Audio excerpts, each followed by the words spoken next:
ছোট থেকে দেখে আসছি সূর্য ওঠার আগে বাড়ির বাসি কাজ সারতে হয়। আগে চারিদিকে আমি ছোড়া ফেলে নিলাম, তারপর চারিদিকটা আমি ঝাড় দিয়ে নিলাম।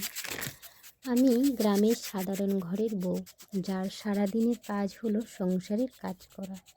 সারাটা দিন শুধুমাত্র এই সংসারটা ভালো রাখার জন্য কতটা কষ্ট করতে হয় আমাদের মতন মেয়েরাই জানে।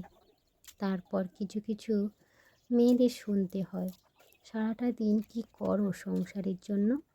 হ্যালো এভরিওয়ান, আমি সুমিত্রা চলে আসলাম ব্লগ নিয়ে। আমার এই ব্লগ ভিডিওতে তোমাদের সবার অনেক অনেক স্বাগত, ভালোবাসা রইল। বাবার বাড়ি আর শ্বশুর বাড়ি অনেক তফাৎ একটাই।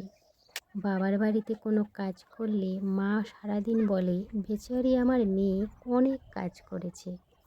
আর শ্বশুর বাড়িতে সারাদিন কাজ করেও দিন শেষে শোনা যায়, কোনো কাজেই তো করো না। আকাশ পাতাল পার্থক্য এখানে। এই পার্থক্য কখনো ঘোচে না। দুধ দিয়ে স্নান করলেও মন পাওয়া যায় না। কার কার কপালে এমন শ্বশুর বাড়ি, আমাকে কমেন্ট করে একটু জানাবেন। আর আমার ভিডিও ভালো লাগলে লাইক কমেন্ট শেয়ার করবেন। তোমাদের যদি আমার এই ব্লগ ভিডিওগুলো ভালো লাগে পাশে থেকো আর ভালোবাসা দিও সবাই।